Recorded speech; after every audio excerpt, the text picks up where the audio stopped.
Vendredi 11 octobre, mon nom est Martin Simon, Simon avec un C, et il me fait plaisir de vous souhaiter la bienvenue à un autre épisode du F1 Podcast. Nous sommes de retour après un peu plus d'une semaine de répit avec cette pause dans le monde de la Formule 1 et on est de retour ressourcés pour discuter de l'actualité et de ce qui a retenu l'attention au cours de cette semaine et on débute maintenant. Nos collaborateurs cette semaine, il est l'auteur du livre La Formule 1 au circuit Gilles Villeneuve. Kevin Fontaine, comment ça va? Ça va super bien, Martin, et toi? Ça va super, merci. Et de l'autre côté, on a François Goulet, qui est descripteur, analyste aux courses de Formule 1 à la GPCQ.TV. Comment ça va, François? Très bien, merci encore de m'avoir parmi vous, messieurs. On a eu des grosses vacances, on peut appeler ça comme ça. Il s'est passé quand même pas mal de choses, pas mal de sujets que je voulais adresser avec vous. Donc, c'est ce que je vous propose aujourd'hui. Comme la formule de l'épisode, les gens sont rendus habitués. On fait un petit tour d'actualité sur les sujets qui ont retenu l'attention, mais qui ont surtout retenu l'attention de nos auditeurs. C'est ce qui a été le plus partagé, ce qui a reçu le plus de mentions, que ce soit sur notre page Facebook ou sur tous les autres réseaux sociaux. Donc, ce qui intéresse le plus les gens. Bien sûr, il y a eu Daniel Ricciardo qui a finalement reçu, c'était pas vraiment un secret, là, on l'avait vu un peu par sa réaction lors du Grand Prix à Singapour, comme quoi qu'il ne serait pas de retour pour la fin de saison. Il est rendu à 35 ans, après 257 Grands Prix, 3 pôles positions, 8 victoires, 32 podiums et 1329 points. Du côté de Red Bull, on a décidé d'aller pour l'écurie Racing Bulls, la petite sœur de Red Bull, de poursuivre avec un jeune talent qui est Liam Lawson, qu'on connaît déjà puisqu'il a déjà remplacé Ricardo l'an dernier alors qu'il s'était blessé. Je voulais commencer avec de ton côté, François, puisque Kevin s'est déjà un peu prononcé là-dessus. On avait abordé le sujet lors de notre dernier épisode, notre retour sur le Grand Prix de Singapour. Pour toi, là, si à toute vraisemblance, on dirait que c'est la fin là, pour Ricardo en Formule 1, à moins d'une surprise. De ton côté, tu vois quoi dans son avenir? Est-ce que tu penses qu'un retour en F1 est possible ou tu le vois plutôt s'en aller vers des séries comme le NASCAR ou le Indy? Ben, non, le retour en Formule 1 est très, très peu probable là, pour Ricardo, à moins qu'il arrive vraiment à une catastrophe de blessure ou quoi que ce soit. Mais là, je pense que le nombre de pilotes disponibles pour conduire des F1 qui présentent plus de potentiel que Daniel Ricciardo aux yeux des écuries, il y en a énormément. Donc, Ricardo, puis on en a discuté souvent avec Kevin ou tout ça. On a parlé du V8 australien. Moi, je parle beaucoup de l'IndyCar ou du NASCAR. Pourquoi? Ben, le NASCAR, il aime beaucoup ça. Donc, c'est quelque chose qui pourrait l'attirer. On a déjà vu des pilotes de F1 aller là-dedans, comme Montoya, ou faire des apparitions comme Jacques Villeneuve, etc. Mais je pencherais plus vers l'IndyCar pour la simple et bonne raison que l'IndyCar est très fort en Australie, ou en Océanie, tout simplement, en Nouvelle-Zélande, tout ça. Beaucoup de pilotes australiens, néo-zélandais. Le commentateur aussi est australien. Donc, je pense que l'IndyCar devrait l'attirer. Son vieil ami Romain Grosjean est là-dedans. Ils ont eu des conversations. Semblait dire que c'était de la très bonne course. Donc, je serais pas surpris de voir Daniel Ricciardo en IndyCar et surtout peut-être faire de l'endurance à droite à gauche, peut-être des courses en circuit routier de NASCAR. C'est ce que je vois dans son avenir. C'est mon pronostic là, pour la saison prochaine avec Daniel Ricciardo. Donc, c'est terminé pour toi de ton côté en Formule 1. Là, on passe à d'autres choses de son bord. Autant, toi, tu le mentionnais, là, on a déjà eu des discussions hors d'onde. Côté marketing de Daniel Voilà. Ricciardo, il va être bon aussi pour la série Indy comme il l'était pour la Formule 1. Ben, c'est sûr que ça risque d'attirer beaucoup de monde. C'est un gars qui est extrêmement box-office. D'un côté, ça va être très bon pour la série qui va l'embaucher ou qui le va choisir plutôt. Je pense qu'il va y avoir des offres un peu partout. Du côté de Red Bull ou de Racing Bull en ce moment, ben, je peux dire que c'est pas le meilleur move marketing qu'il aurait pu faire en ce moment parce que c'est des marchés où il était très populaire, Amérique du Nord, tout ça. Donc, c'est sûr qu'ils ont fait ce choix-là purement sur le point sportif et en même temps peut-être pour retester un peu Liam Lawson pour voir ce qu'il a dans le ventre là, pour savoir s'il est bel et bien prêt pour l'an prochain. Donc, c'est ça. Commercialement, pour Red Bull, c'était pas le meilleur move, c'était pas le meilleur geste qu'il aurait pu faire, mais on sait que c'est pas ce qui a motivé là, la décision. Puis Daniel Ricciardo va apporter là, des autres des spectateurs, là, peu importe l'endroit où ce qui va aller. Je pense qu'il y a beaucoup de gens qui vont aller jeter un petit coup d'œil. Ouais, je pense que du côté de Red Bull, la carte commerciale, on l'avait déjà utilisée avec Perez pour cette Mhm. saison, puis ça n'a pas été vraiment un succès. Donc, on s'est peut-être dit, on s'est brûlé une fois avec notre décision en mi-saison, on se brûlera pas une deuxième fois. Là, on va laisser un peu le côté commercial de côté, puis on va penser, on va y aller plus vers les performances et surtout l'avenir aussi, puisque le problème Perez est toujours pas réglé. Là. On l'a vu Mhm. par les derniers Grands Prix, même si Azerbaïdjan, ça semblait s'en aller pour un podium. Finalement, le destin ou Carlos Sainz en a voulu autrement.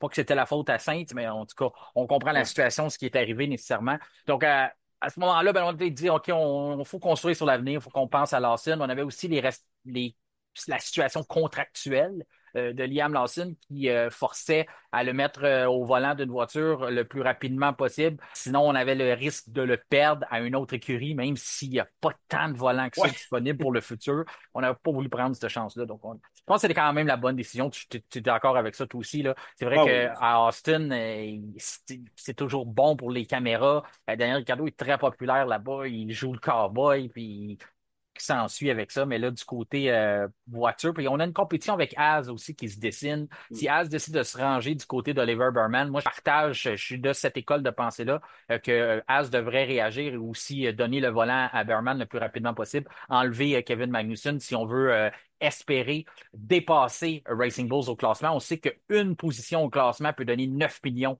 de plus dans la cagnotte à la fin d'une saison. Donc, on l'a présentement, là, la bagarre, là, c'est pas juste pour la fierté, on se bat aussi pour 9 millions de dollars par position. Donc, à ce moment-là, entre Az et Racing Bulls, c'est quelque chose à regarder là, d'ici la fin de la saison. Ton côté, Kevin, je sais que tu t'étais déjà prononcé sur Ricardo. Tu voulais-tu ajouter quelque chose à travers les 2 dernières semaines, tout ce qui s'est passé? Est-ce qu'il y a quelque chose que tu voulais ajouter là-dessus sur Daniel Ricardo?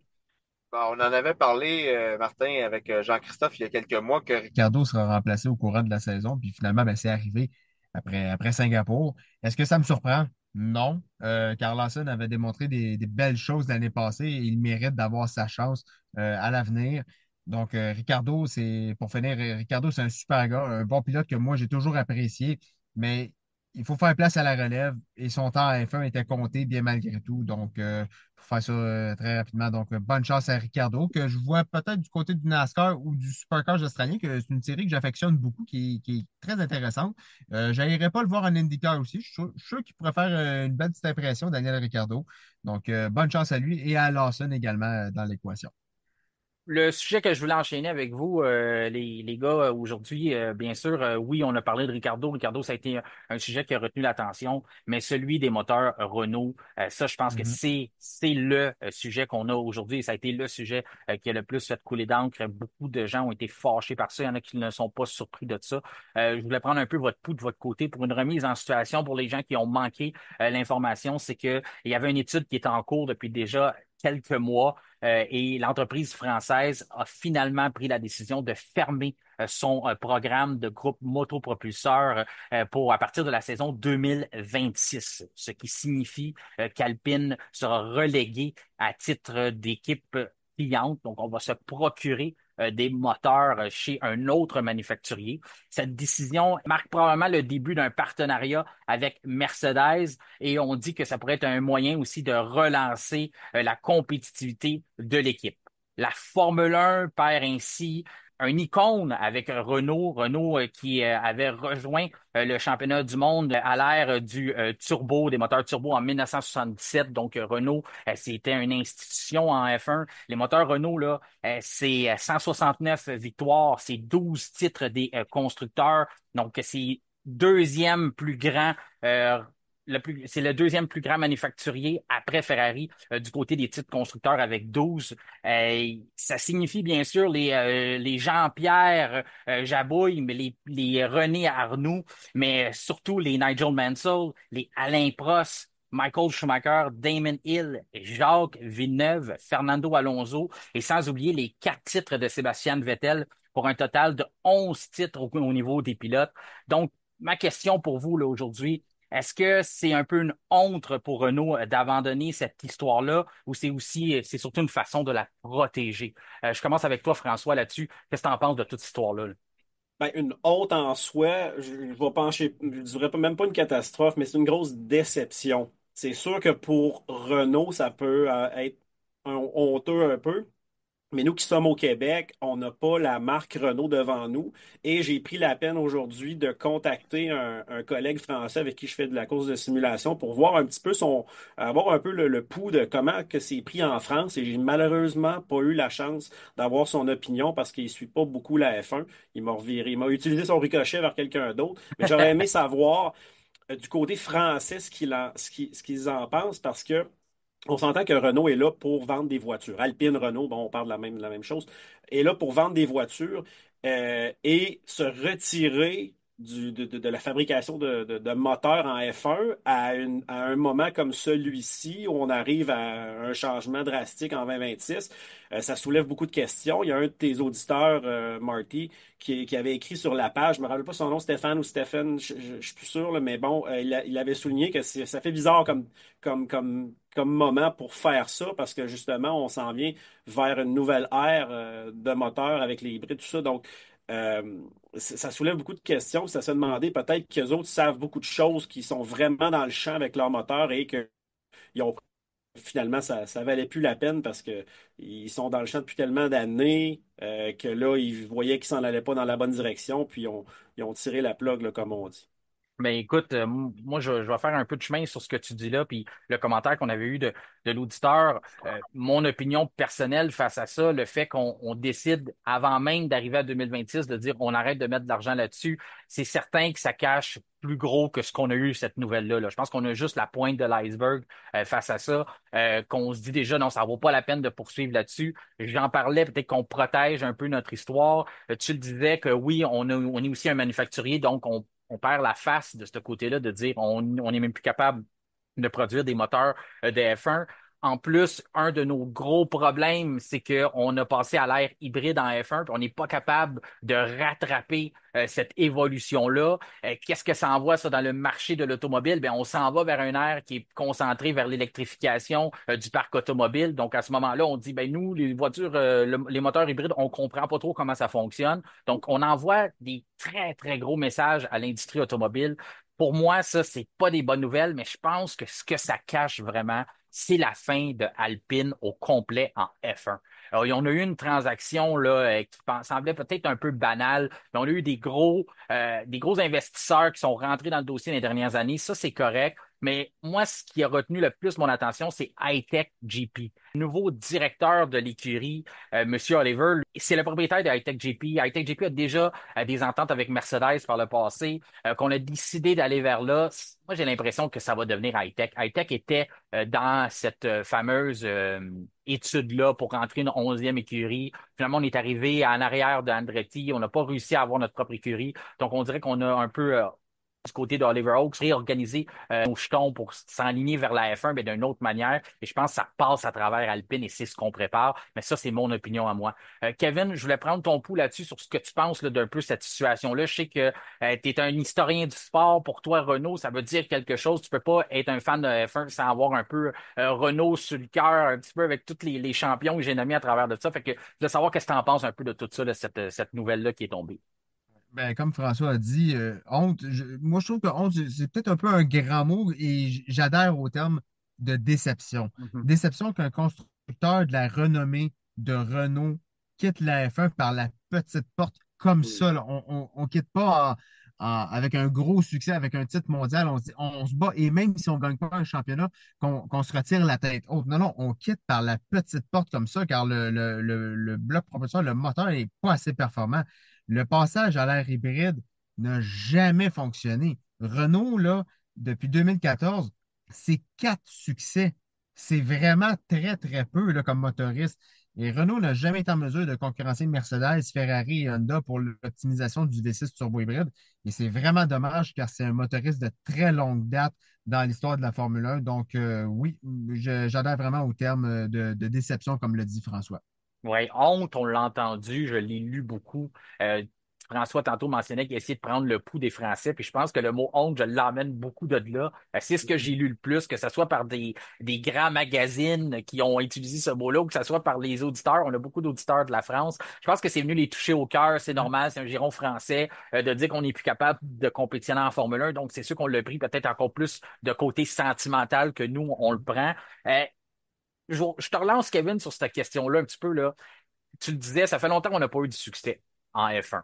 Puis, on avait une association avec Red Bull, parce que l'autre côté qu'il faut pas se cacher aussi, c'est le fait qu'il y a juste Alpine, qui est notre écurie. Là. Alpine appartient à Renault, c'est une Ouais. division, notre division commerciale, dans le fond, notre division sport, qu'on a décidé de mettre de l'avant en changeant le nom, mais ça reste que c'était le seul client moteur. Dans le fond, c'était un client à l'interne, maison, on construisait le moteur par Renault, et puis on le mettait dans notre écurie qui est nommée Alpine. Donc, on réussissait pas à le vendre à personne d'autre. Mais est-ce qu'on n'a pas un peu causé à notre perte en crachant un peu sur notre association avec Red Bull? On se rappellera la série Drive to Survive avec Cyril Abdul qui un peu qui levait le nez sur les conseils de Christian Horner, les conseils que Red Bull essayait d'apporter pour développer le moteur. On disait, bien nous, on est le plus grand manufacturier automobile, on n'a pas besoin de vos conseils. Mais en même temps, c'était Red Bull qui réussissait à transformer ce moteur-là et gagner des courses. Et c'était aussi la dernière écurie à avoir réussi à être consacrée non seulement champion des constructeurs, mais aussi avoir un pilote champion avec un moteur Renault. Donc, est-ce que tu penses qu'on a un peu couru à notre perte avec cette perte d'association-là avec Red Bull quand on voit ce que Red Bull a été capable de faire avec Honda? Ouais, c'est sûr que ça a un lien, là, inévitablement. Et c'est sûr que les commentaires, il faut prendre en considération aussi les commentaires des pilotes. Je me rappelle vraiment là, à la toute fin de l'association, là, aux alentours de 2017, là, 2018, là, quand Verstappen était vraiment très poignant dans ses commentaires. Il disait ce moteur-là, c'est atroce, il faut me changer ça. Il dit il avait hâte de changer justement au bloc propulseur Honda, justement pour ça. Donc, c'est important d'écouter les commentaires et de ne pas se fier seulement sur les succès du passé, parce que oui, c'est beau le passé, c'est beau prendre en considération qu'est-ce qu'on a obtenu comme succès, mais il faut regarder vers l'avant, il faut regarder vers l'avenir. Et quand je regarde Renault, j'ai du mal j'ai du mal à voir où est-ce qu'ils s'en vont et voir qu'est-ce qu'ils vont réussir à obtenir.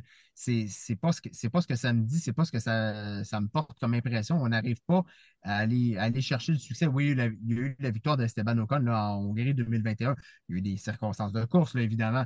Mais je trouve que oui, on aurait peut-être dû écouter les gens de Red Bull qui étaient leur écurie, là, l'écurie principale avec le moteur Renault pour dire, écoutez, il faudrait peut-être s'enligner dans une telle direction, il faudrait peut-être faire les choses de cette façon-là, parce que Red Bull, c'est pas des deux de pique, là, c'est pas des novices dans la Formule 1, ils ont de l'expérience. Donc, je crois que oui, Renault a vraiment eu un mauvais passage de ce côté-là. De ton côté, François, même chose. Est-ce que tu penses qu'on aurait dû mieux traiter Red Bull? On a eu un petit passage avec McLaren aussi, après ça, qui n'a pas été un grand succès, là. Mais est-ce que c'est là un peu le début de la fin pour Renault, selon toi? Je sais pas si ça marque précisément le début de la fin, mais c'est sûr que quand tu as une écurie partenaire avec laquelle tu peux coopérer, qui ont connu du succès justement avec toi, je pense que ça vaut la peine de les écouter, de ne pas les balancer du revers de la main. Là maintenant, c'est quoi l'agenda de Renault là-dedans? Ben, c'est sûr que le groupe motopropulseur, le développement de ça, le développement moteur est très, très onéreux. Donc, je crois qu'ils vont pouvoir réinvestir peut-être ailleurs, justement, peut-être pour chercher la performance, aller vers des groupes motopropulseurs gagnants. Et peut-être pas juste le moteur. Je pense que j'ai entendu parler aussi qu'un peu l'arrière de la voiture, là, je mets en parenthèse, tout ce qui s'attache au moteur pourrait devenir client de leur côté. Puis moi, ça me soulève la question à savoir quel est le but de Alpine? C'est quoi leur but? Est-ce qu'ils veulent redevenir champion du monde ou ils sont heureux? Tu sais, ils ont fini quatrième au championnat des constructeurs il n'y a pas si longtemps que ça. Sont-ils heureux où ils sont en milieu de grille? Parce que là, sont pas en milieu de grille, là, où ils veulent absolument gagner, ou ça cache peut-être une éventuelle vente de l'équipe, là, comme tu semblais là, le souligner tantôt. Là. Euh, Seul le temps nous le dira, mais c'est un gros changement. C'est sûr que ça va leur libérer de l'argent, va pouvoir le réinvestir ailleurs, peut-être améliorer les résultats, augmenter la valeur de l'équipe et la vente. J'ai une bonne question pour toi sur ce que tu viens de mentionner là, puis c'est un auditeur qui l'a posé sur notre page aussi. Tu mentionnes, est-ce qu'on veut redevenir champion? Est-ce qu'on veut gagner des titres? Mais est-ce qu'il y a une certaine valeur à gagner si on n'est plus manufacturier d'un moteur ou, comme l'auditeur mentionnait, si Alpine se met à gagner des courses, on va tout oublier c'est quoi le moteur qu'il y a dans cette voiture-là. Est-ce que tu partages cette école de pensée-là ou tu penses que Renault, quand même qu'on gagne, que Alpine gagne, on va toujours se dire, ouais, ben là, on ne construit plus de moteur, ça vaut ce que ça vaut.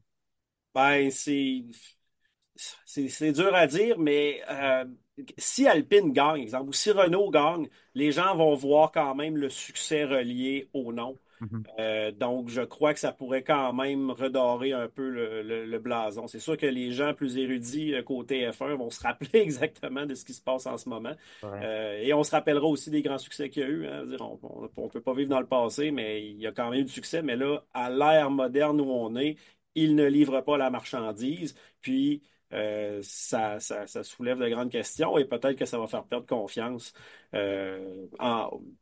auprès des consommateurs là, en ce qui a trait à acheter le produit. Mais espérons qu'ils vont reconnaître du succès et espérons que ça va pouvoir redorer leur blason. Ouais, moi, je continue à dire l'emblème de la marque, c'est ça qui prend le plus gros coup. Je vais avec ton côté, de ton côté, Kevin, un peu comme François répondait, mais pour mentionner, oui, ils vont prendre la suspension, la boîte de vitesse. Ça va être un peu le même partenariat, là. C'est pas encore confirmé, mais on s'en va vers ça que Aston Martin avait, ben, a présentement, mais n'aura plus à partir de 2026 puisqu'on va être Honda. Donc, on vient remplacer un peu l'entente que Aston Martin avait avec Mercedes. C'est pour l'instant Alpine qui va prendre la relève de ça. Est-ce que tu partages l'opinion, toi, de l'auditeur qui mentionnait que si on gagne, on peut oublier c'est quoi le moteur qu'il y a dans cette voiture-là?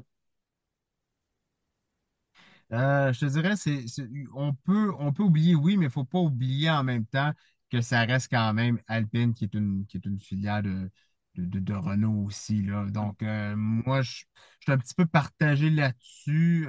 C'est sûr que bon, je suis pas français, j'ai peut-être pas le même sentiment d'appartenance que nos auditeurs de la France et tout. Mais j'ai l'impression qu'il faut quand même avoir aussi encore un peu encore un peu de fierté aussi. Donc, moi, je trouve qu'il faudrait quand même prendre un petit peu de considération, un petit peu de plus là, dans l'histoire et dire, OK, on n'est peut-être pas motorisé par Renault. Admettons qu'on retrouve le succès là, au cours des prochaines années. Et même si on est avec un bloc Mercedes, OK, ben c'est quand même Alpine. Disons que c'est encore Alpine. C'est encore Alpine, c'est français. Même si on est associé avec un autre motoriste, parfait, on peut quand même avoir le succès. On peut s'approprier une part du succès aussi. Mais toi, est-ce que tu penses que Alpine continue en F1 ou c'est plus ça cache que ça va être la fin Oh, complètement je d'ici suis 2026? d'accord. Ouais, je suis d'accord avec toi, Martin. Je suis Ouais. d'accord avec toi que il y a quelque chose qui se trame, à mon avis. Puis je suis pas certain que Alpine va continuer parce que justement, avec M. Oliver Oaks, qui est maintenant à la tête de Alpine, je pense que High-Tech a des ambitions peut-être beaucoup plus grandes que ce qu'on peut l'imaginer pour rentrer en Formule 1. Ouais.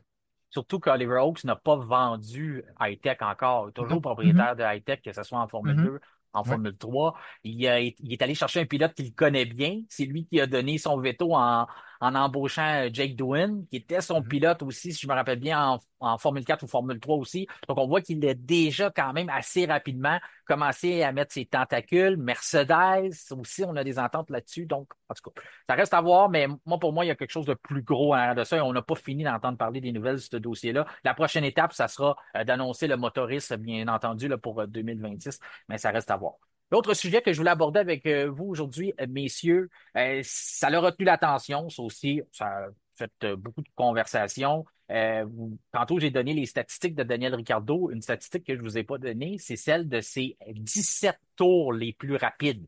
Donc, 17 fois au cours de sa carrière, il a inscrit le tour le plus rapide. Et son dernier, eh bien, il est frais en mémoire pour la plupart des partisans de F1, mais ça, c'est survenu au Grand Prix à Singapour. Il est venu chercher ce fameux point que Lando Norris avait mis en banque. Eh bien, là, ça l'a retenu l'attention sur plein de points. Mais le premier point que je voulais aborder avec vous, c'est est-ce que ce règlement-là, c'est encore une bonne idée, selon vous? Est-ce que vous pensez que ça doit rester comme ça ou on doit un peu le modifier? Kevin, es-tu pour cette idée-là qu'on donne un point au pilote qui inscrit un tour le plus rapide, mais on ne le donne pas, bien sûr, à ceux qui sont à l'extérieur du top 10. Donc, si vous ne marquez pas de points par votre classement, ben, vous n'avez pas le droit à ce point supplémentaire-là.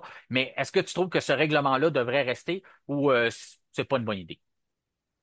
Moi, à titre personnel, Martin, c'est pas quelque chose qui me dérange tant que ça. Ça peut pimenter la course au championnat et ça peut faire la différence au final si la lutte se dessine jusqu'à Abu Dhabi. Ça peut pousser les écuries à faire des choix intéressants lorsque la situation sera plus complexe au fur et à mesure que la saison arrive à son crépuscule. Donc, moi, à titre personnel, c'est pas quelque chose qui me dérange tant que ça.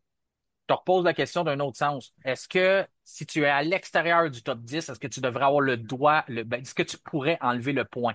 Dans le sens que Mhm. Daniel Ricciardo a inscrit le tour le plus rapide, mais est-ce que, comme il n'a pas le droit à ce point-là, est-ce que Lando Norris aurait dû le garder? Donc, en gros, si tu fais pas partie du top 10, tu n'inscris pas vraiment le tour le plus rapide, donc tu enlèves pas le point à quelqu'un.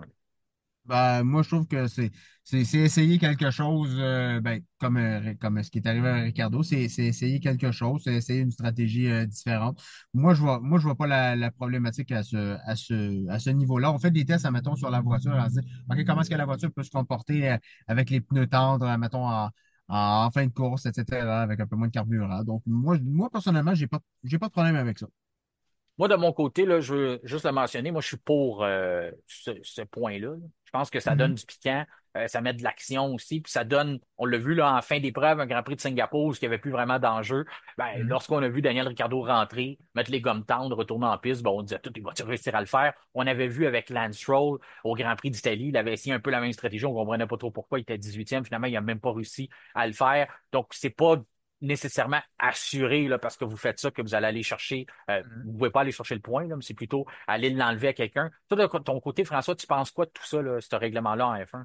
Ben, moi j'aime ça, le point le plus rapide pour le tour en course. J'abonde dans votre sens, quelque chose que je garderais.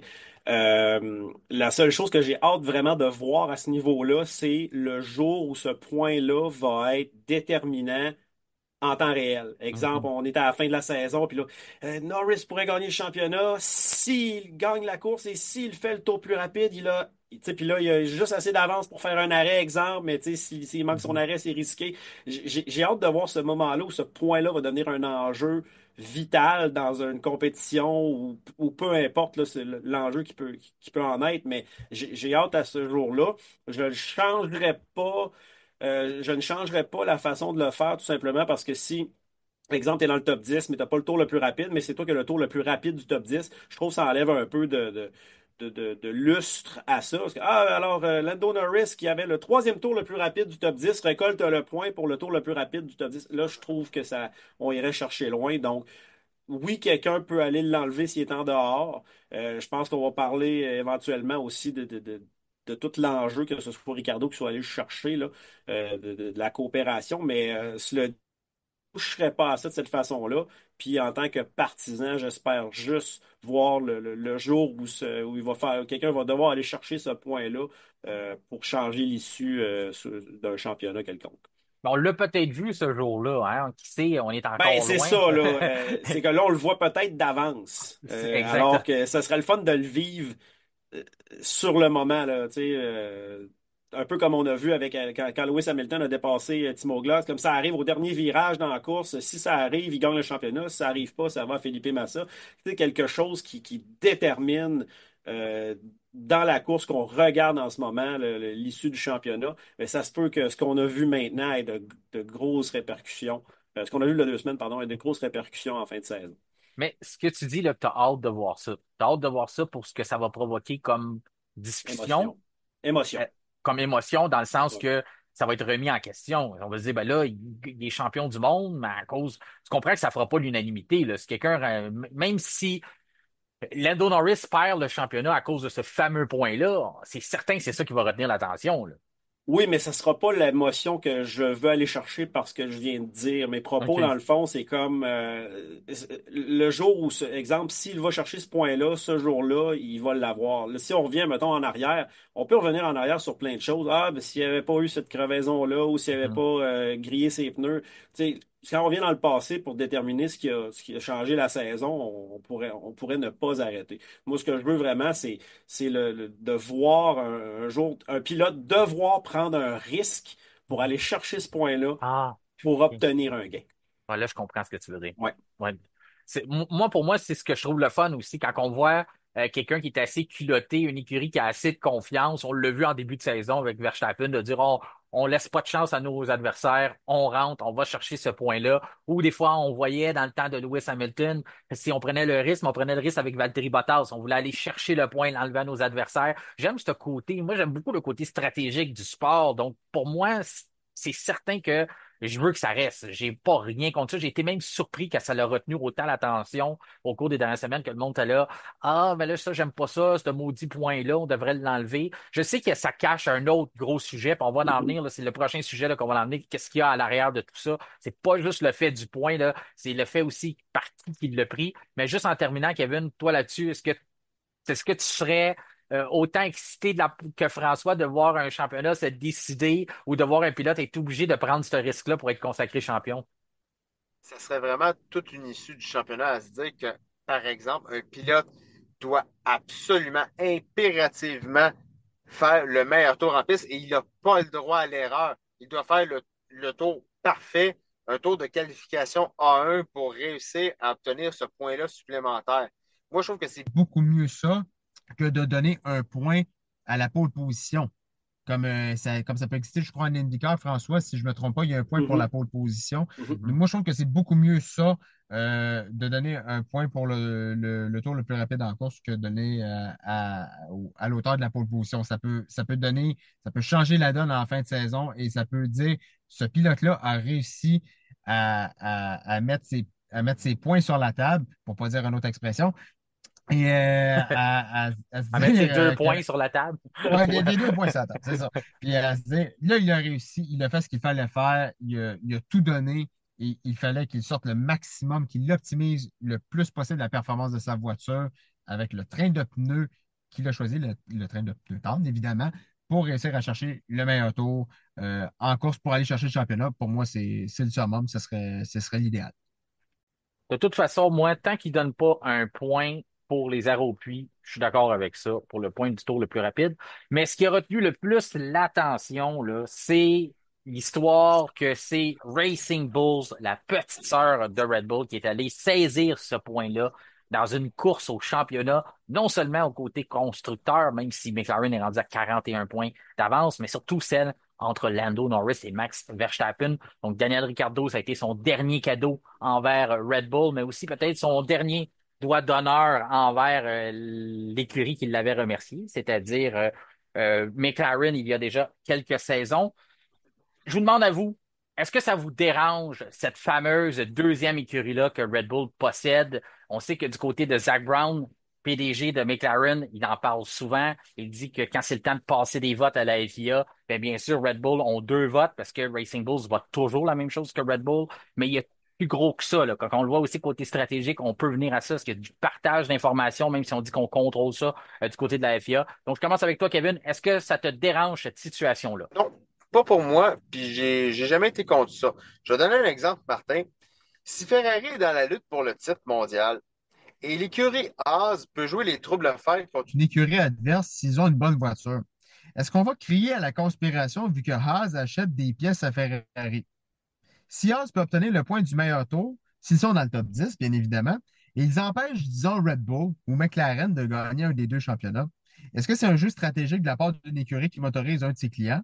Oui, absolument. Moi, je fais l'avocat du diable, Kevin.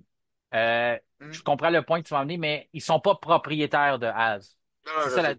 c'est ça la différence. Mais je suis d'accord avec toi, puis on l'a vu, Magnussen, même s'il avait eu une crevaison, il a essayé Hmm. quand même. On a mis les gommes tendres pour se rendre jusqu'à la fin. Il a quand même essayé d'aller chercher le tour le plus rapide. Il Hmm. l'avait, mais de mémoire, il se l'est fait retirer là, parce que je pense qu'il y Ouais. avait les lignes de la. Donc, Ferrari Hmm. est en compétition contre McLaren au côté constructeur. Donc, ce point-là pourrait être pour avoir une importance aussi, sauf qu'on n'en a pas fait de grosses histoires à cause qu'ils sont pas nécessairement Hmm. propriétaires de l'écurie. Mais je comprends où tu vas en venir avec ça, là. Le fait que on a aussi Williams du côté de Mercedes, on peut aller un peu plus Hmm. loin avec du côté de Williams, de dire que c'est même James Valls qui est là, qui a Aussi. été longtemps euh, avec Toto Wolff, qui a travaillé longtemps pour Mercedes. Donc ça aussi, là, on pourrait créer ce côté-là. De ton côté, François, est-ce que tu partages l'opinion de Kevin qu'on pourrait voir la situation se voir, même si indirectement, ils n'ont pas des actions ou ne sont pas propriétaires de d'autres écuries? Est-ce que tu penses que ça pourrait être une situation semblable et est-ce que ça te dérange, toi, que Racing Bulls ait le même propriétaire que Red Bull? Bien, je vais commencer un peu par la deuxième partie de ta question. Ça ne me dérangeait pas avant, mais là, voyant ce qui se dessine, ça me dérange un peu plus parce que chaque équipe de Formule 1, on a 10 équipes, normalement, ils ont deux soldats par équipe. On l'a vu avec Sergio Perez à Abu Dhabi. Il avait réussi de main de maître à faire perdre énormément de temps à Lewis Hamilton. Bon, il est arrivé ce qui est arrivé après avec Latifi, tout ça, mais en dépit de ça, il a fait son travail de coéquipier, de ralentir Lewis Hamilton pour donner une chance à Max Verstappen de pouvoir gagner son premier championnat, de rattraper, etc. Là où ça commence à me déranger, c'est justement, ils ont 4 soldats au lieu de 2 et c'est le même propriétaire. C'est sûr qu'ils ont un droit acquis et on a salué ça en 2005-2006 quand ils ont racheté Minardi. Ils ont sauvé une équipe. Donc, c'était un beau geste et c'était parfait. Sauf que là, maintenant que ça vient influencer le championnat, c'est normal que ça titille un peu de monde. Et comme Kevin l'a mentionné, écurie cliente, lorsqu'il y a quelque chose, je ne crois pas qu'on va revoir ça maintenant parce que maintenant, les conspirations, les trucs comme ça sont beaucoup plus scrutés à la loupe. Mais je vous rappellerai une chose, 97, Ferrari, quand c'était Ferrari contre Williams, Jacques Villeneuve, je ne sais pas si vous saviez ça, mais Jean Todt, 3 heures avant la course, avait été voir Mhm. l'écurie Sauber, avait parlé au pilote, c'était Norberto Fontana, si je me rappelle Ouais, bien, lui avait ouais. dit à tout prix de ralentir Villeneuve s'il pouvait. Et sur 4 virages, il a bloqué Villeneuve et il lui a fait perdre environ 2 secondes. Et ça, ben, c'est une petite conspiration qui est justement entre écurie cliente et écurie en fait, fournisseur. Donc, je crois plus qu'on va vraiment revoir ça parce que justement, tout est scruté à la loupe. Donc, c'est là où Red Bull a vraiment un avantage. Mais ils ont de plein droit à cette équipe-là. Et ce qu'on a vu en fin de semaine, ben, ce point-là qui a été pris par Ricardo, et on parlait du fameux point pour le tour rapide, donc on en vient à juxtaposer ces deux sujets-là. Ça se peut que ce soit le point déterminant en fin de saison et ça va faire encore couler beaucoup, beaucoup d'encre. Ben écoute, je m'en vais un peu dans le même sens que tu mentionnes. C'est sûr que le côté conspiration, c'est un peu tombé en dessous du tapis parce que on le sait, finalement, Jacques Villeneuve a gagné, été consacré champion du monde. Il est arrivé ce qui est arrivé. Donc, cette histoire-là, tu la connais, tu fais bien de la mentionner. Kevin, la même chose de son côté, est au courant de l'histoire. Alors, on se rappelle de ça, mais je suis certain qu'il y a bien les auditeurs que on n'en parle plus, c'est plus mis en avant-nouvelle à cause justement, à cause du résultat. Là, le fait que Ricardo pourrait avoir peut-être coûté le championnat à Lando Norris, on le dit là, des championnats, ça se passe sur 24 Grands Prix maintenant. Donc, c'est pas juste ça qui va avoir causé la perte de Lando Norris si jamais ça arrive, sauf que c'est ce qui va retenir toute l'attention. C'est ce qu'on va mentionner, qu'on Tout à va fait. parler. C'est certain que si on s'en va vers là, c'est ce qui va retenir l'attention. Je m'en vais un peu dans le même sens que tu mentionnais, François. On était contents, les autres écuries, lorsque Red Bull a décidé de piger dans sa poche Monsieur Dietrich Mateschitz, fan de Formule 1, un vrai passionné de course automobile, de sport extrême, le propriétaire de Red Bull qui est décédé aujourd'hui. Ben lui il avait décidé de dire, ben écoutez, moi j'aime tellement le sport que je vois qu'on est un peu mal pris, ben je vais l'acheter l'écurie. Puis moi, ce qui me dérange aujourd'hui, quand on entend d'autres écuries chialer là-dessus, surtout Zach Brown, lui il n'était pas là à l'époque, mais McLaren aurait pu acheter Minardi. C'est vrai. Ferrari avait un lien étroit. Une des conditions du propriétaire de l'époque, parce que l'écurie, là, elle avait été rachetée. Bien sûr, ça a été fondé par Giancarlo Minardi, mais après Mhm. ça, il y a eu Paul Stoddart que Ouais. lui, elle l'avait racheté, elle avait déjà des difficultés, puis il avait payé 22,9 millions, puis ça, c'est en 2001. Puis les troubles financiers s'étaient poursuivis, on n'avait pas beaucoup de succès. Donc en 2005, c'est là que Dietrich Mateschitz de Red Bull a intervenu et a dit, je dois l'acheter. Puis une des conditions, c'était que Minardi demeure en Italie. Ferrari aurait très bien pu le faire. Ça aurait été facile pour eux d'avoir un club école là-bas. On avait des moyens probablement plus grands, plus significatifs. On avait plus de pouvoir en Formule 1 pour l'avoir, cette écurie-là. On a décidé de pas le faire. Côté de McLaren, on était déjà en F1, on aurait pu le faire. Williams, même si c'est pas aussi gros que d'autres écuries, quoi que ce soit, mais dans l'histoire du sport, Williams est gros, on aurait pu décider de s'affilier, de se trouver une autre petite écurie. Donc, quand j'entends ces gens-là aujourd'hui chialer un peu puis de s'opposer à ça, je suis d'accord là, pour toutes les conditions qu'on a énumérées. C'est vrai que c'est grave, sauf que vous auriez pu l'avoir, cette écurie-là. Donc, si vous n'êtes pas opposé à l'époque, c'est un peu comme, je trouve ça un peu malhonnête qu'aujourd'hui, rendu en 2024, plus, 20 ans plus tard, là, pratiquement 20 ans plus tard, que là, tout d'un coup, ah, ben là, ça nous dérange, c'est pas juste quand que l'opportunité, tout le monde l'avait sur la table, là, quand c'était le temps, mais on a décidé de passer par-dessus, de pas lever la main. Toi, de ton côté, Kevin, tu penses quoi de ça? Je sais que tu allais un peu dans ce sens-là, sans nécessairement mentionner qu'il y avait eu la possibilité de l'acheter, mais dans le sens qu'ils ont leur petite écurie eux aussi, sauf qu'ils auraient très bien pu être propriétaires de Minardi puis l'appeler le nom qu'ils voulaient à l'époque, là. Effectivement, ben, M. Matéchis a été visionnaire là-dessus. Il a été visionnaire là-dessus. C'est tout en son honneur. Et on voit le succès le succès, on s'entend que quand on regarde les résultats de Toro Rosso et de Red Bull, il y a AlphaTauri, etc., comparativement à Red Bull, il y a quand même une bonne différence, mais il ne faut pas oublier que Toro Rosso a gagné un Grand Prix avant Red Bull aussi. Donc, ça, il faut quand même le mentionner. Donc, moi, je suis quand même très content de toute la belle histoire qui s'est créée là, après le rachat de Minardi. Ça me rend nostalgique un peu depuis le temps qu'on continue la Formule 1. Là, ouais, donc, non, je suis vraiment pas contre ça, Martin. Ouais, Sébastien Vettel qui avait gagné la première course dans le temps pour Toro Rosso, qui est devenu AlphaTauri, puis aujourd'hui qu'on appelle Racing Bulls pour les gens qui ont un peu qui sont un peu mélangés dans tous ces noms-là, ben, tout ça part de cet achat-là pour Minardi. On mentionne la vision de Dietrich Mateschitz. Ben, lui, il venait de débourser 401 millions de dollars pour rentrer en Formule 1. Pourquoi 401 millions? Parce que il a donné 1 dollar pour l'écurie, mais il a racheté, il a fait une contribution, un investissement pour aider la fin de saison de Jaguar. Donc, ce qu'on lui a demandé, c'est 400 millions pour la fin de saison, puis 1 dollar pour avoir l'écurie à l'année d'après, donc 401 millions de dollars. Donc, après avoir déboursé ça, ben, il a entendu dire qu'un autre écurie avait des troubles, puis il s'était assis avec M. Stoddart à l'époque, puis il a dit, ben, écoute, je vais te l'acheter Minardi aussi. Un coup parti, on fera deux chèques, puis on va envoyer ça. Ce que les autres n'ont pas été nécessairement, ben, qui n'ont pas voulu le faire. De ton côté, François, tu penses de quoi là que je t'amène ce point-là? Est-ce que ça te dérange encore ou tu te dis, ben bon, Ben, pour eux c'est autres? pas. J'étais pas tant dérangé, tu sais, je trouve ça le fun, tout ça. Ouais. Où ça me dérange, c'est si on l'utilise comme avantage sportif.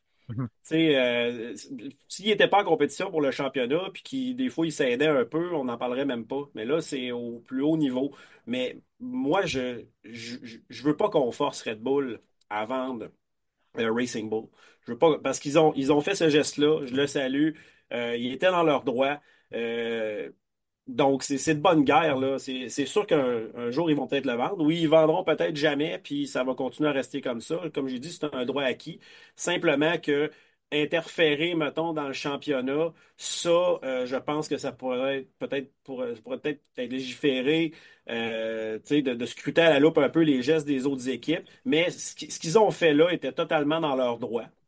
Donc, tu sais, c'est simplement ça. C'est juste que influencer négativement l'issue d'un championnat en ayant un petit peu plus de force de son côté, avec un avantage inégal, c'est là où des fois ça vient peut-être me titiller un peu. Mais la raison pour laquelle Racing Bull ou Toro Rosso, peu importe, était là, c'était a priori d'avoir des sièges supplémentaires pour placer leurs pilotes et avoir aussi comme un genre de club-école, si on veut. Puis c'est drôle parce que c'est la seule équipe qui jouit de ce luxe-là et c'est l'équipe qui a l'alignement de pilotes la plus instable que j'ai jamais vu.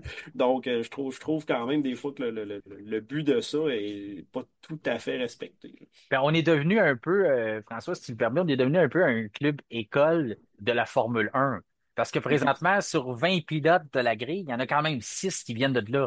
Ah Puis oui, quand on c'est ça. regarde Pierre Gasly, Carlos Sainz, Alex Mhm. Albon, Max Verstappen, est-ce que Liam On Lawson compte qui Ricardo, là, si on compte Ricardo, là, qui Lawson. a quitté, ça en fera encore plus que 6. On a Yuki Mhm. Tsunoda, techniquement, Mhm. qui est un pilote Honda, mais qui a été repris dans la filiale. Donc, tu sais, on pourrait dire de ce côté-là qu'on fait quand même notre part pour le reste de la F1. On n'est plus juste un club école pour Red Bull, mais on est aussi un club école. Quand tu regardes le 6 des 20 pilotes, c'est quand même assez énorme là, quand on regarde ça. Mais je suis d'accord avec toi, par exemple, qu'il y a personne qui aime ça, voir un 4 contre 2. Personne aime voir un 2 contre 1. Je pense qu'on veut des bagarres égales. Puis le fait qu'on soit, comme tu dis, que dans cette situation-là, même si on a vu d'autres écuries essayer de le faire, on a vu Aston Martin, quand même, Aston Martin a un partenariat assez étroit avec Mercedes pour l'instant. On l'a même vu à l'époque où on a eu, de mémoire, c'est 2018 ou 2019, qu'on a eu la Mercedes Rose, qu'on avait Oui. carrément pris les plans, puis on se l'était fait donner un peu, là. Même si on a essayé de se défendre, oh non, c'est des photos qu'on a prises, on avait des très, très bons photographes, là, pour être capable de reproduire une voiture pratiquement identique, là. Surtout le système de frein, mais qui ont été pénalisés pour ça. Donc, on le voit qu'il y en a d'autres partenariats qui se font, qui sont peut-être faits de façon un peu plus hypocrite, que c'est pas nécessairement fait à jour. Mais on a quand même gardé deux usines, une usine en Italie, une usine en Angleterre du côté de choses. Mais je suis vraiment d'accord avec ton point de dire qu'on veut pas voir des 4 contre 2. Ça, c'est pas correct.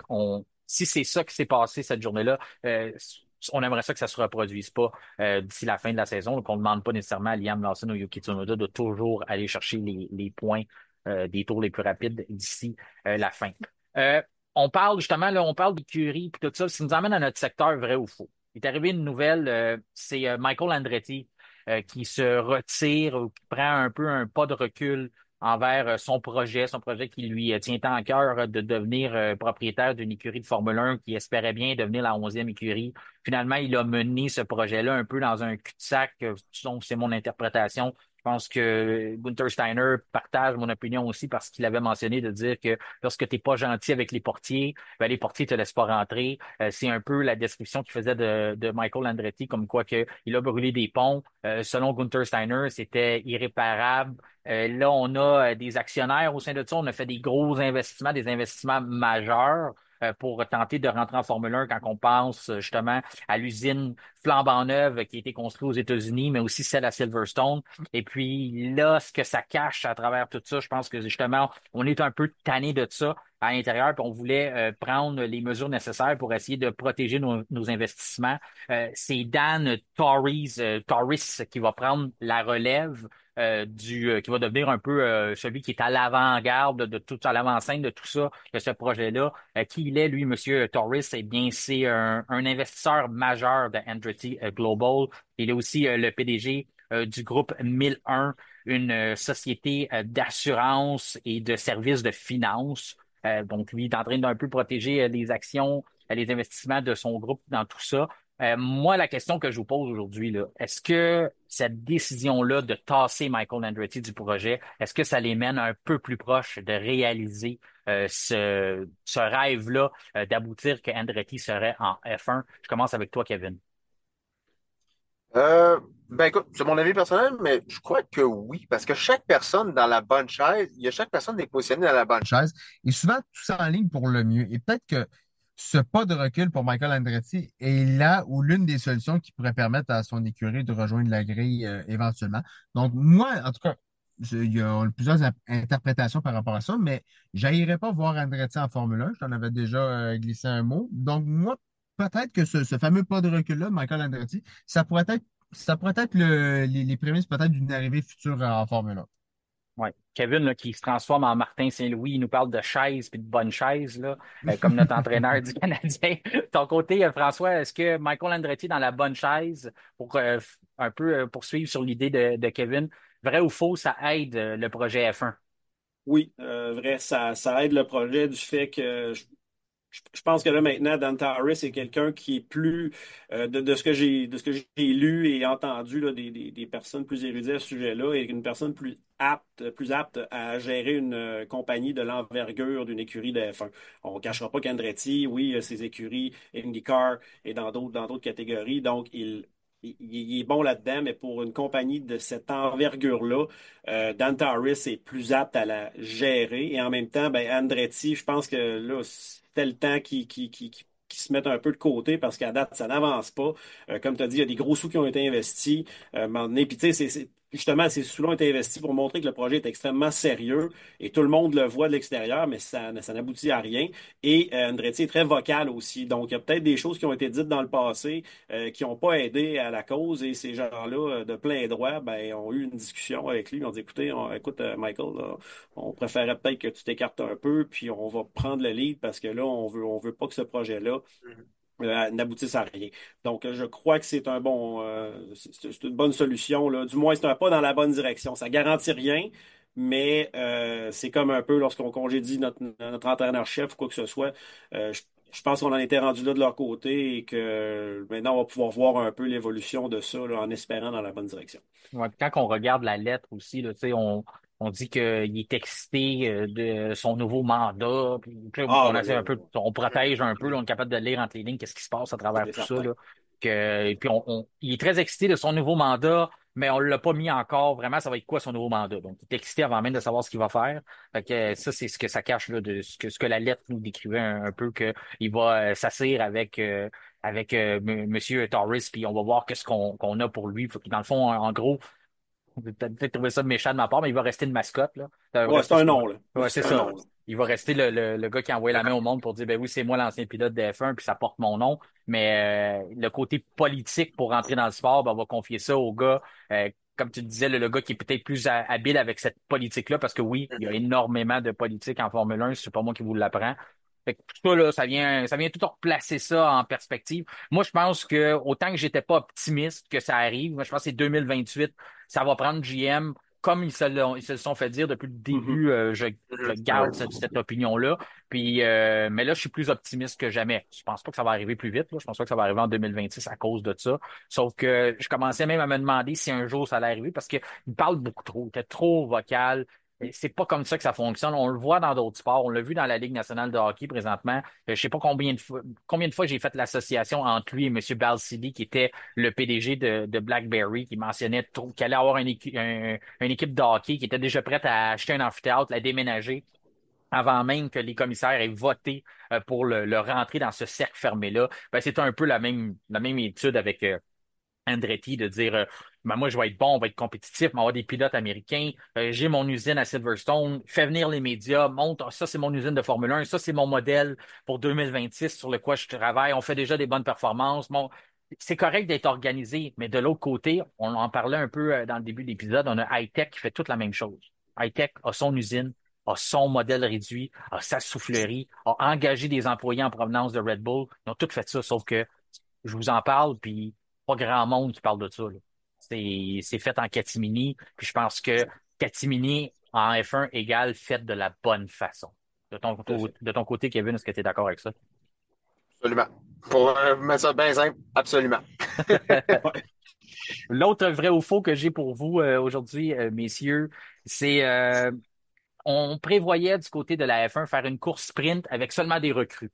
On avait élaboré ça pour la fin de saison, donc tout le monde, tout ce beau monde-là se rend à Abu Dhabi parce qu'on a déjà des tests à faire en fin de saison. On peut rouler les anciennes F1, les F1 de cette saison qui n'ont plus vraiment, avant d'aller les reconduire au garage et de les remiser éternellement, parce que c'est ce qui arrive à la fin d'une saison. On réutilise pas les voitures la saison prochaine.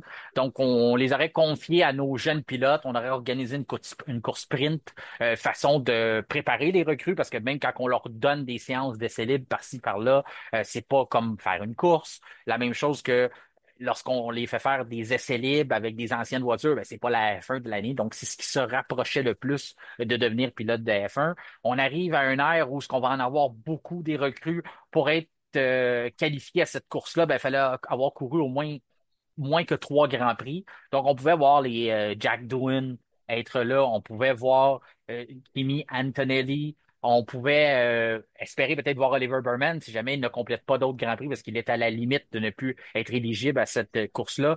Je vous demande, là, le fait qu'on a décidé de reporter ça à 2025, moi, je suis pour l'idée. Je trouve que l'idée est bonne. Mais est-ce que c'est pas un peu un rendez-vous manqué avec l'opportunité du virage jeunesse que la F1 va entreprendre la saison prochaine, de ne pas profiter de cette occasion-là pour donner tout un spectacle, non seulement aux partisans, mais aussi donner une belle forme d'évaluation pour les écuries, savoir ce qu'ils ont sous la main et question aussi qu'on puisse connaître ces jeunes-là et les voir se faire valoir dans une course. Je commence avec toi, François. Est-ce que, vrai ou faux, c'est un rendez-vous manqué que la F1 fait, là?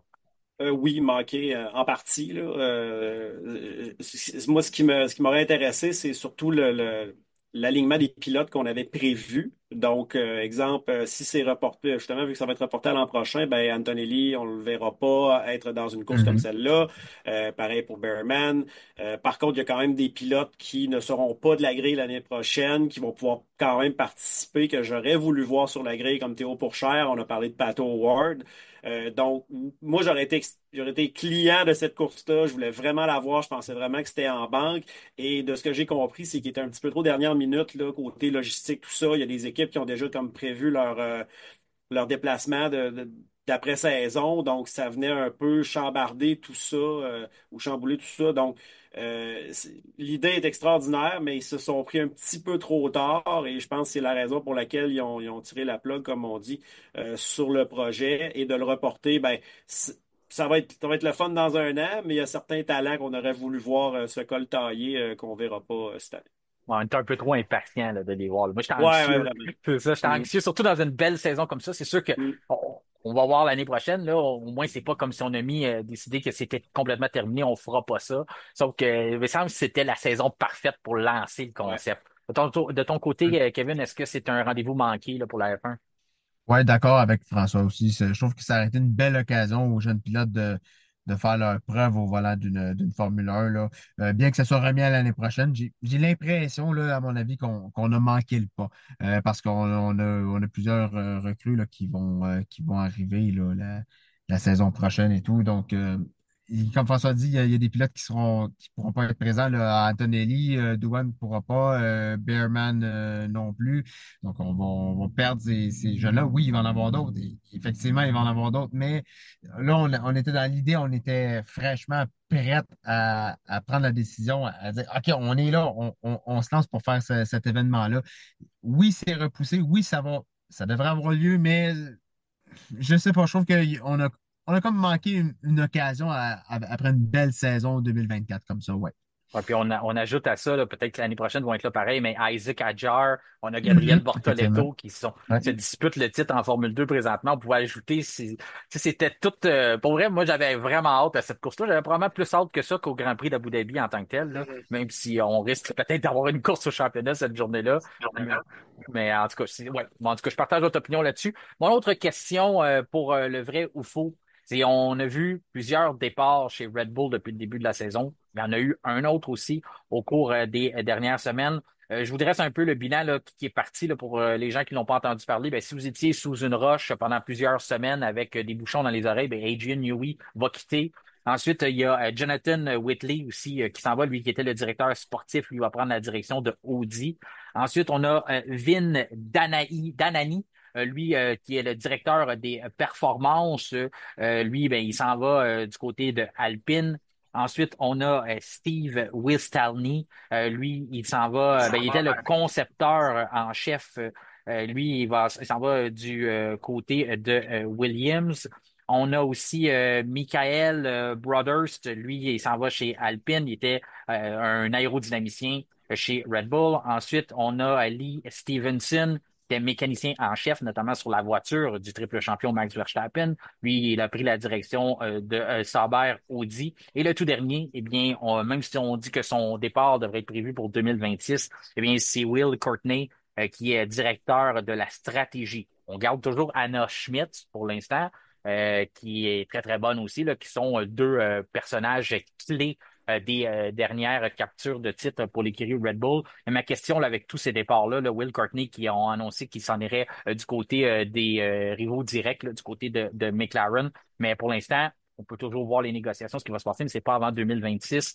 Est-ce que si vous êtes un fan Red Bull, est-ce que les fans Red Bull devraient être inquiets de ce qui se produit présentement? Vrai ou faux, on devrait être inquiet. Je passe avec toi, Kevin, pour commencer.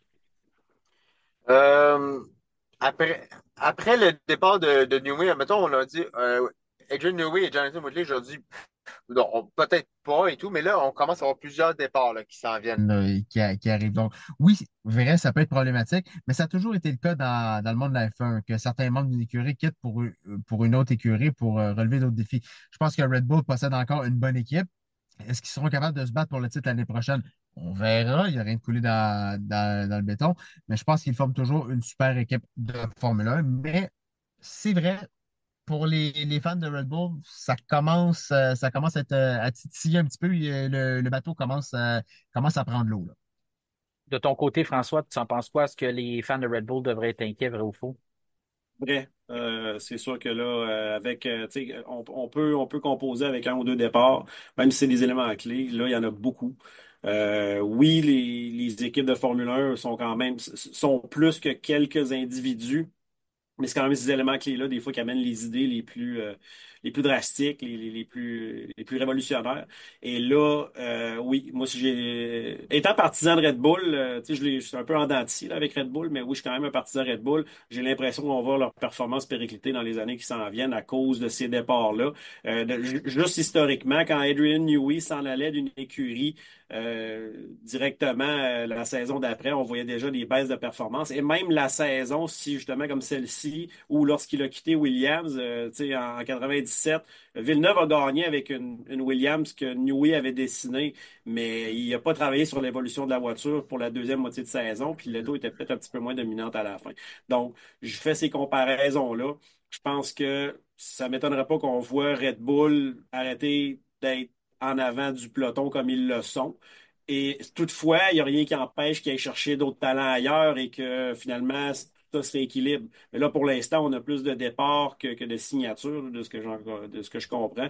Donc, ouais, moi, je serais très inquiet là, du côté Red Bull en ce moment. Moi, j'ai envie de rassurer les partisans Red Bull. Je vais y aller avec le verre. On dit le verre à moitié vide ou le verre à moitié plein. Je vais y aller avec le verre à moitié plein.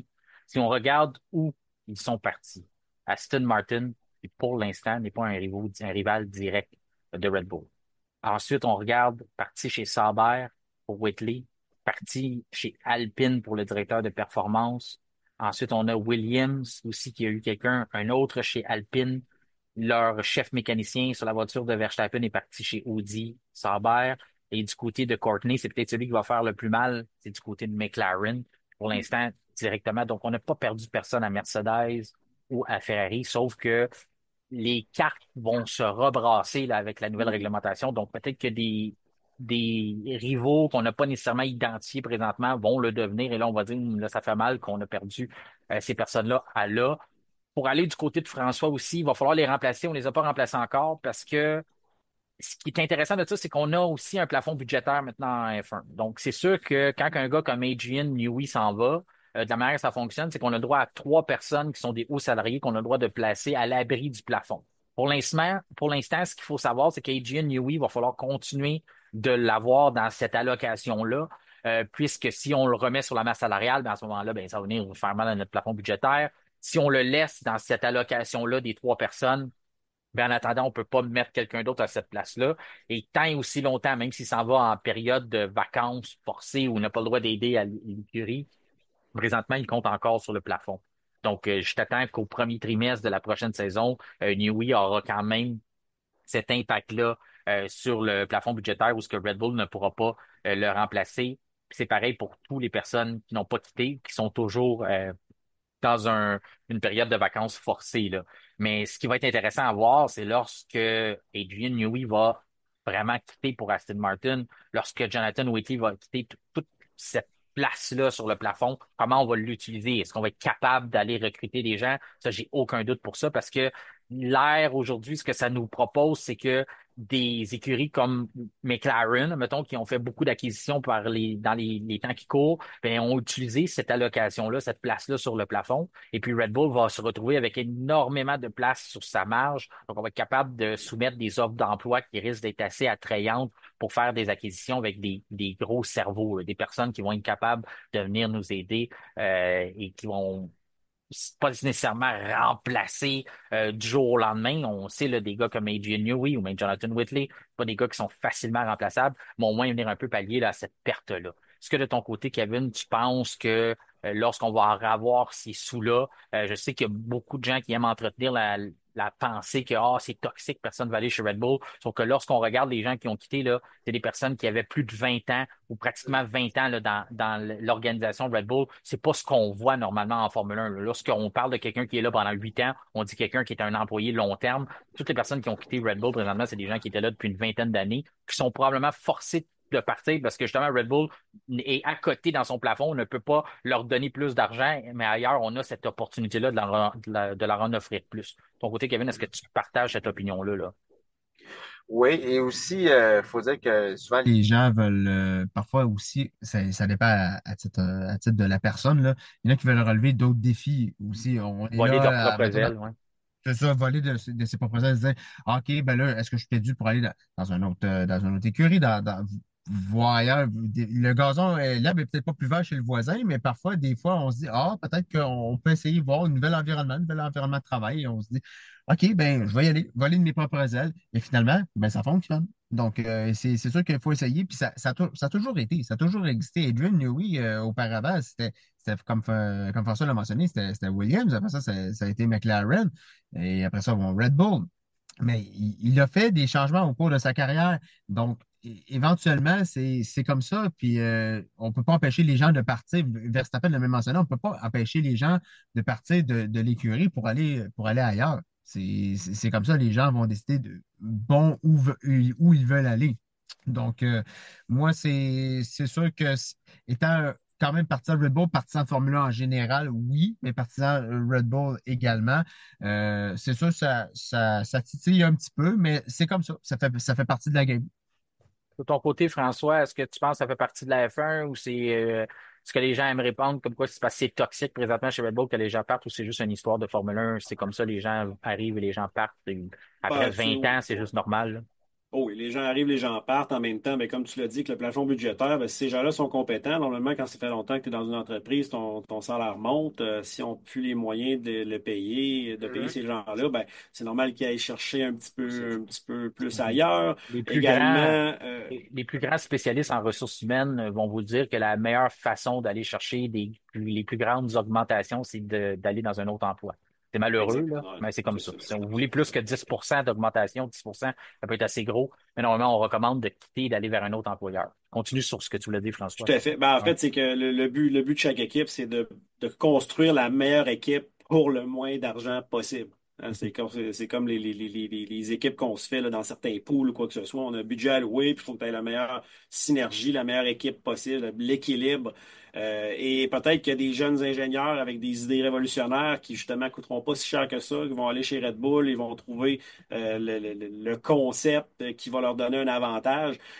Puis de toute façon, il faut qu'il y ait un équilibre qui se crée aussi, parce que Red Bull est à l'avant du peloton depuis quand même plusieurs années.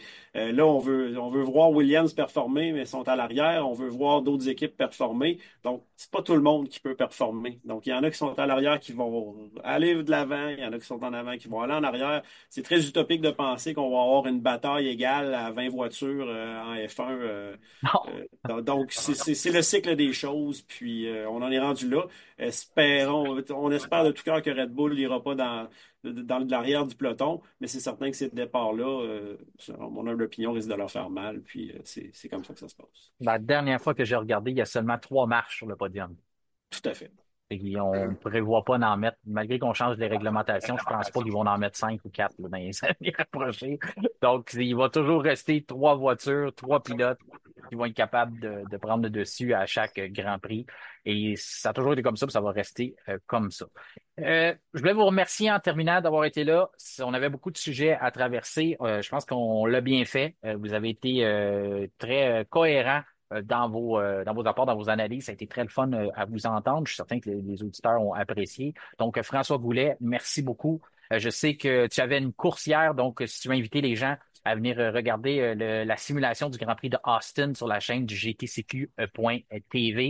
J'imagine que c'était une course toujours à la hauteur de nos attentes et toujours un petit avant-goût là, de ce qui peut se passer là, pour le week-end à venir, là.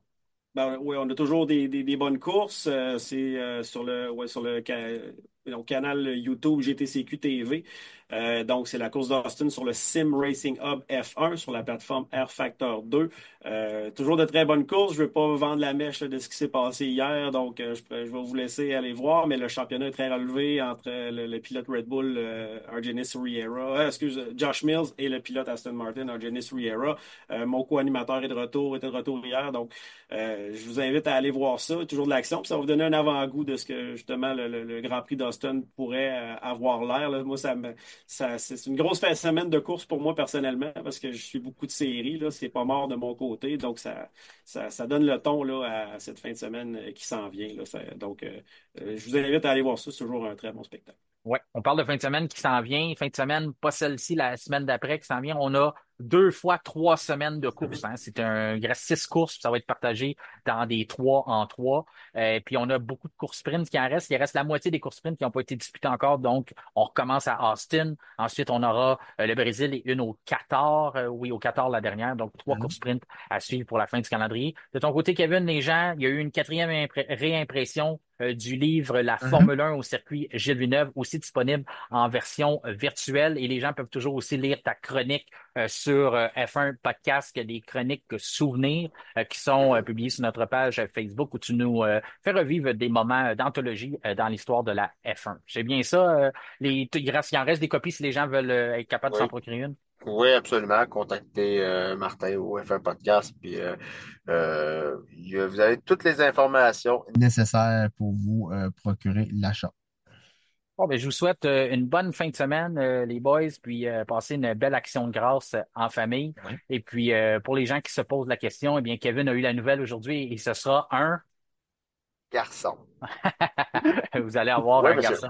Donc, Oui, félicitations exactement. à toi et ta conjointe pour le troisième enfant qui s'en vient, qui sera pour l'instant le pilote de réserve, mais qui sait peut-être ton pilote numéro un dans pas long. Ah, ça, avec la passion, ça peut arriver très vite. N'oublie pas mes suggestions de nom, hein. Martin, je trouve que c'est un très beau nom pour un garçon. Oui, j'avais pensé aussi à Franco Colapinto. Ah, mais Franco Colapetto, mais là, tu me prends par les sentiments. C'est un bon nom, ça aussi. Ben, C'est ce qui conclut notre épisode du vendredi 11 octobre. Notre prochain rendez-vous sera vendredi prochain en marge de la Sprint Shootout qui aura lieu à Austin pour le Grand Prix des États-Unis. Et d'ici là, je vous invite à nous rejoindre sur les différents réseaux sociaux, notamment sur Facebook, X, Twitter ainsi que Instagram, mais aussi nous suivre sur Spotify et activer la petite cloche, question de recevoir une notification lors de la publication des nouveaux épisodes. Mon nom est Martin Simon. Simon avec un C. Je vous remercie de faire confiance au F1 Podcast et je vous souhaite un excellent week-end.